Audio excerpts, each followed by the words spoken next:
सूरह अल-अनफाल, तारुफ, पस मंज़र और मुकम्मल तफसील। चैप्टर 1। सूरह अल-अनफाल का तारुफ। सूरह अल-अनफाल कुरान मजीद की 8वीं सूरत है। इसमें 75 आयात हैं और ये मदीना मुनव्वरा में नाजिल हुई। अल-अनफाल का मतलब है माले गनीमत, यानी वो सामान जो जंग के बाद हासिल होता है। इस सूरत में मुसलमानों की पहली बड़ी जंग, जंग बद्र और इसके बाद पेश आने वाले अहम मामलात का जिक्र किया गया है। चैप्टर 2। सूरह अल-अनफाल कब और कहाँ नाजिल हुई? ये सूरत मदीना मुनव्वरा में हिजरत के बाद नाजिल हुई। इसका बड़ा हिस्सा जंग बद्र के फौरन बाद नाजिल हुआ। जंग बद्र इस्लाम की तारीख का पहला बड़ा मार्का था, जिसमें मुसलमानों ने अल्लाह की मदद से एक अजीम फतह हासिल की। चैप्टर 3। जंग बद्र का पस मंज़र। जब मुसलमान मक्का से मदीना हिजरत कर गए तो मक्का के सरदार इस्लाम को ख़त्म करना चाहते थे।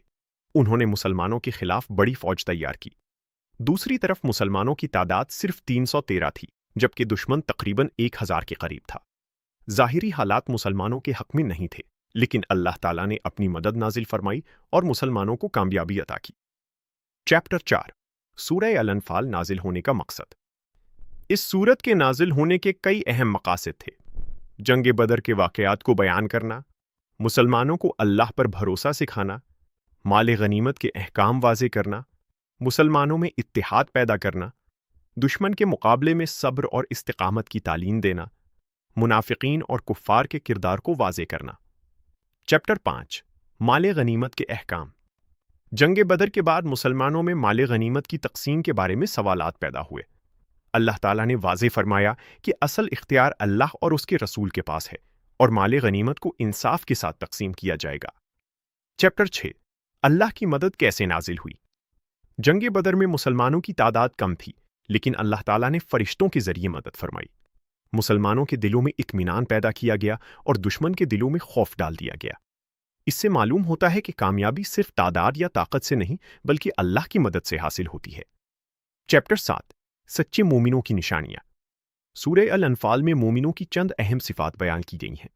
अल्लाह का जिक्र सुनकर दिल नरम हो जाना, अल्लाह पर मुकम्मल भरोसा करना, नमाज कायम करना, अल्लाह की राह में खर्च करना, हर हाल में इताअत इख्तियार करना।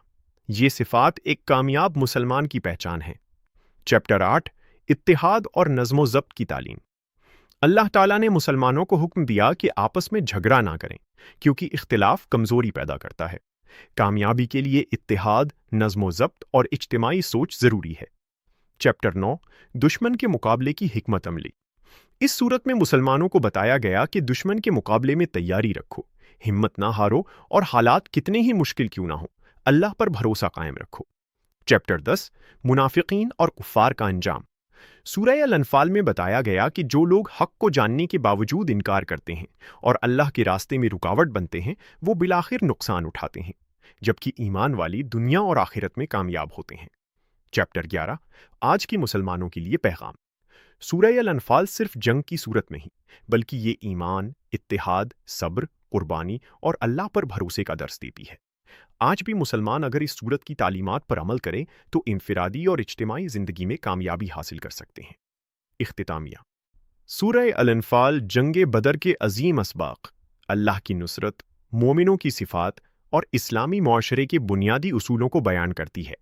ये सूरत मुसलमानों को याद दिलाती है कि असल ताकत अल्लाह पर ईमान, इत्तिहाद। अगर आपको ये वीडियो पसंद आए तो इसे लाइक करें, शेयर करें और हमारे चैनल को सब्सक्राइब करना ना भूलें। अस्सलामु अलैकुम वरहमतुल्लाह और तक़वा में है।